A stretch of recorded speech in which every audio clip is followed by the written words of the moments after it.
look at what would happen in this situation as you are going on the ship. I swear this dog is driving me up a freaking wall. Okay, this is going to be like take 7 of this video because I tried doing it outside and the dog next door would not stop barking. So we're going to try this inside. Now, I also have 5 kids running around the house, so you never know if we might get interrupted through that too, but such is life. This is a conversation I would like to have about deconstruction. This is a conversation that many Christians are talking about. There are many, especially over the last few years, I feel like the buzz around it has really picked up.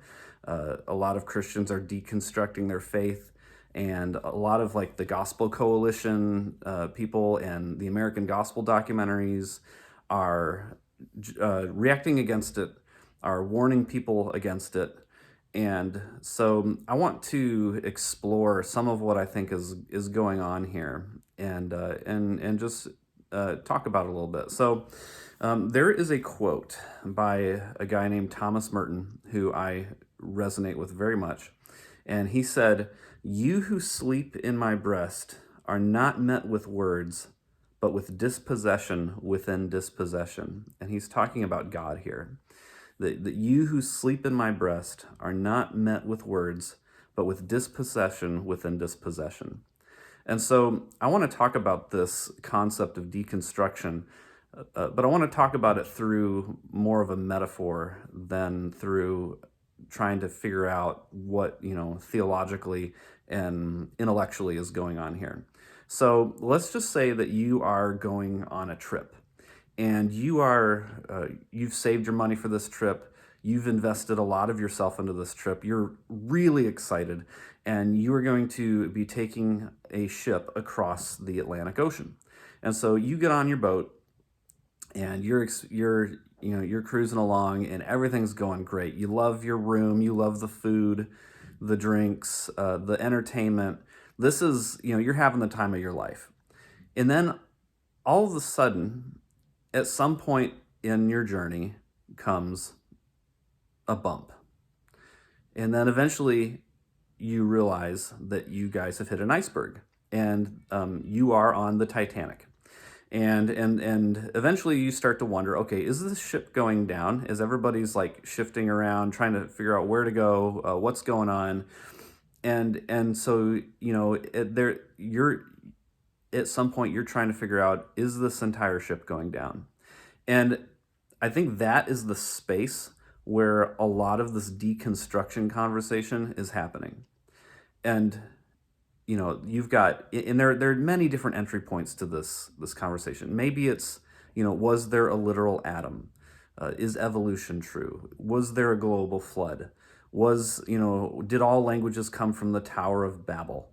How do you handle the violent commands in the law about chopping your wife's hand off and showing her no pity, or stoning your daughter, or, different things like that, taking virgins as booty, or some of the famous ones, or how you can beat your slave, or maybe it's the commands to kill every woman, man, woman, and child and baby, and in the conquest narratives, or maybe it's different contradictions that you'll see in scripture where, okay, this passage says it happened this way, this passage says it happened this way, and those don't seem to line up. And so then you're like, well, how do I handle this? And so you go to a lot of the conservative commentators, and they're like, well, you could theoretically see it happening this way, and so there really is no contradiction.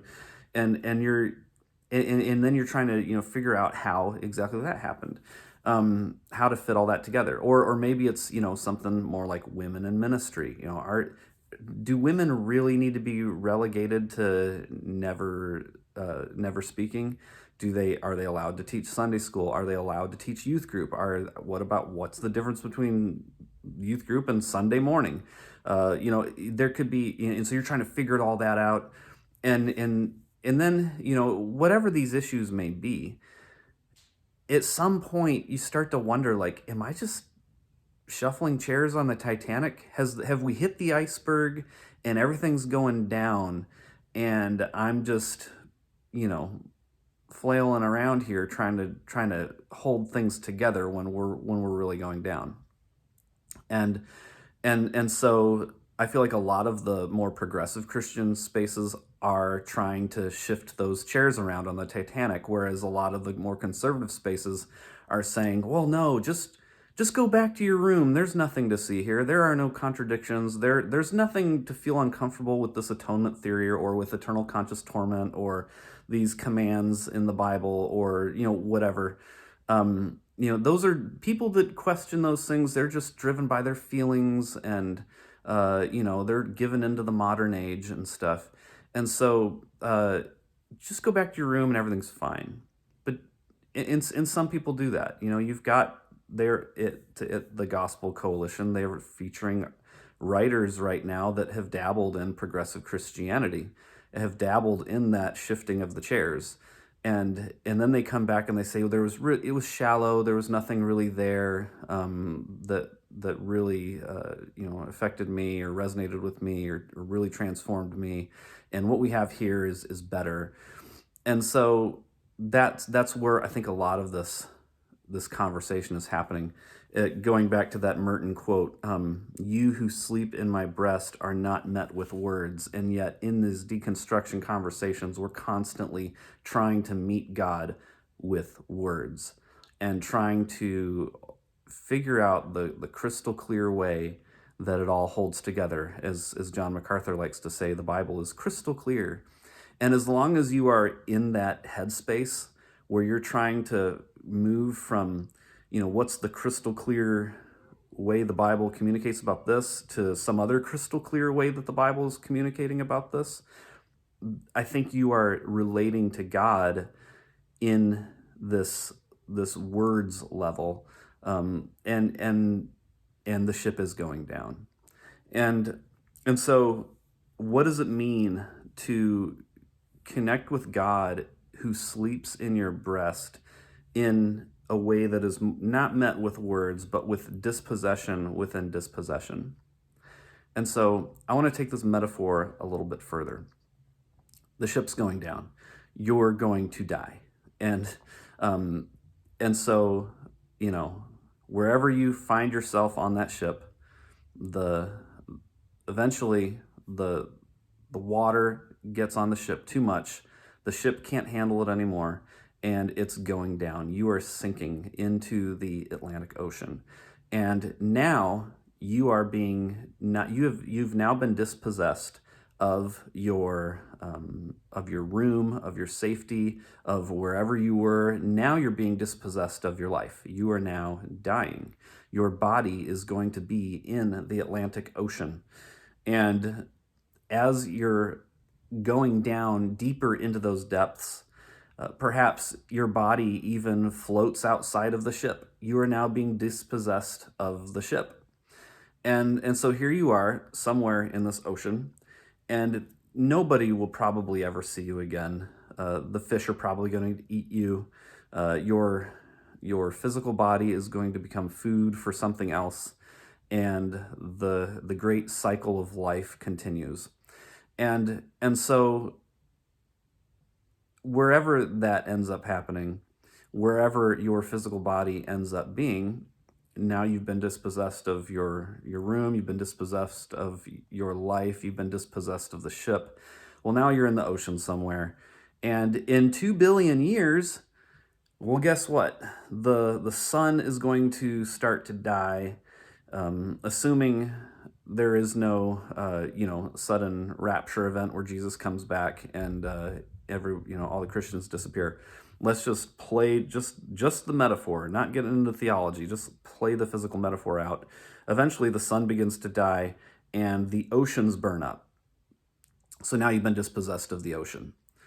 And then a few billion years after that, or however long it ends up being, I'm not a scientist, but the sun itself dies and we have a supernova.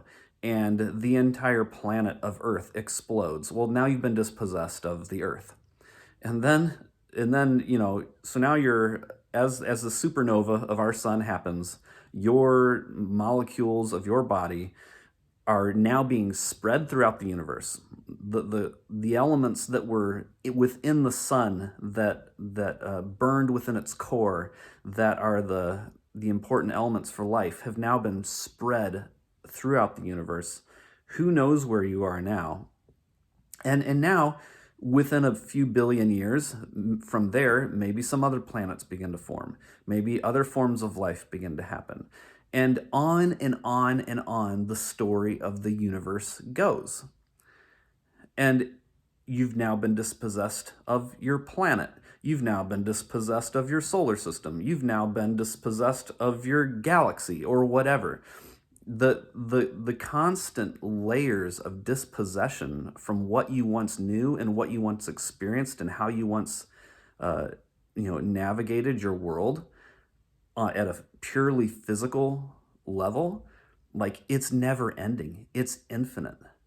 And I think spiritually, what is happening is that people are beginning to realize, more and more people are beginning to realize, that there is a way of experiencing God as infinite.